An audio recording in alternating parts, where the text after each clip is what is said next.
Well, and I guess we should also talk about, because I mean, the whole purpose of this episode is to give people the sound advice on making decisions about what to buy if they're going to start growing fruit trees or bushes. Um, and I mean, the first time I ever bought a fruit tree, I did exactly what I just made fun of. I drove to a hardware store during gardening season, and I bought two apple trees. I didn't even know they needed to cross pollinate. I just wanted two different things. And the third one, I bought one of those five trees, a tree that's got like five things grafted onto it. And I don't think any of those trees are alive in my garden right now. None of them I have terrible, I don't have the right conditions so in my garden, this is probably worth talking about too. Um, in April and May, and maybe even some of June, if you dig a hole in my garden, once you get down to about a foot, it's not a hole anymore, it's a well, right? Yes. So it is not a great place to be an apple tree. It's too wet. So I think my apple trees are very challenged because we just don't have the right drainage for an apple tree. Can you talk about that for a minute? Sure. Yeah. So yeah, drainage can be a huge problem. I grew up on the south shore of Nova Scotia, so I could dig a couple inches down in my yard sometimes, and I would find bedrock. The complete opposite of you, but still not ideal for apple tree. Whereas the valley in Nova Scotia or here in PEI, Mm, um, the the bedrock, is very very deep down if there at all, and the soil is very very nice, fluffy, drains well, holds moisture, that sort of thing. Um, so you always have to be very aware when choosing your site, where you're going to plant things, sunlight, that sort of thing. Um, we always recommend people like amend their soils as well with like organic matter. I've heard some people ask about adding sands to soil. You want to be for your case. Do you know if your soil like where you are, is it like heavy silt, heavy clay, that sort of thing, or is it a good it's like loam it's soil? it's clay, It's clay. So clay, yeah, if clay, you and it's clay and granite rocks.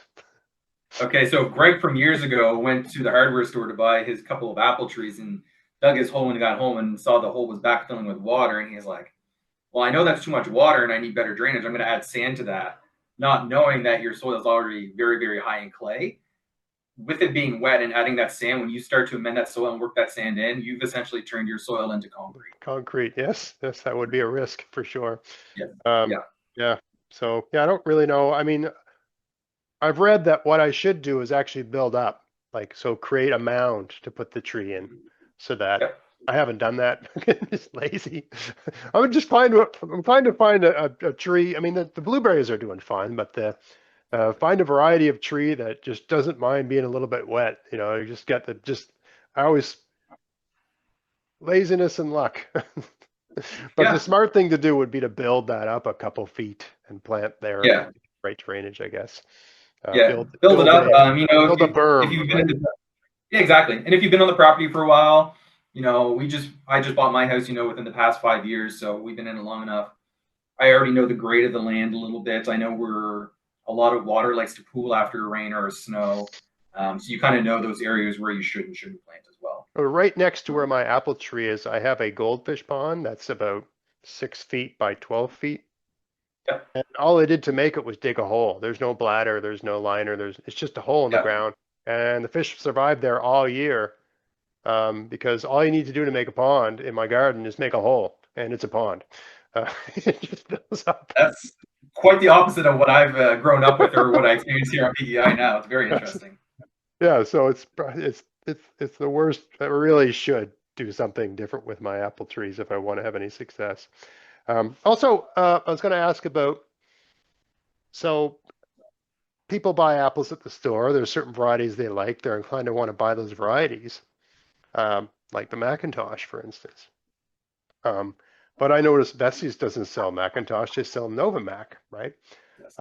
So can you speak a little bit about, like, in the vegetable world, people are obsessed with what do they call the heirloom vegetable? It's the heirloom tomato, right? This sort of thing.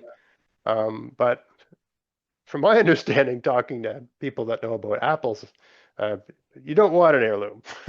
You kind of want something a bit newer. Why is that? There's so many things that come into play. I would say that there's still some people out there that like the heirloomy type apples. Um, I would really enjoy seeing all the different ones, trying all the different apples. But most times humans, when we're eating something, we want to enjoy it. So if I'm going to choose an apple to enjoy eating, I'm probably going to go with something newer. Um, there's just so much technology out there in terms of like the sugars and the starches, and is it going to be a little more acidic, maybe a little more sweet, the crispness, what the texture's like. On top of all that, with climate the way it's going to, there's huge pressure in like developing a lot of plant and a lot of agriculture that needs less inputs and fertilizers and pesticides as well. So there's a Right. huge push for a lot of disease and tolerance and resistances as well. So there's just a huge number of things being at play right now. That was my understanding of it. It's like when you buy an apple that's been just successfully grafted onto trees for 200 years. What you're buying is an apple that's frozen in time. So that Yes. was a fantastic apple 200 years ago, and it had a good resistance to all the fungi and diseases and problems that apple trees had to deal with 200 years ago. And you've got all of those fungi and bacteria are evolving, and the tree's not evolving. Yep. So the way it was explained to me is that if you want to grow an old tree, an old variety, you're probably going to have to spray it a lot just to get it to produce fruit. Whereas some of the Yeah. newer varieties that have been hybridized, and you've got labs where they're just constantly trying to, okay, we need an apple that tastes good, that's resistant to all these diseases. That's we have to spray everything for. It's interesting. It's very, very good idea for anyone running an orchard because they don't have to spend money on all these different pesticides and Mm-hmm. herbicides and all these different things. It's also just good if you want to have an organic garden. The way to do that is to get a variety of apple that doesn't seem to need as much help as an older variety. Is Yep. that? 100%. Yep. Yep. You hit it right on the head.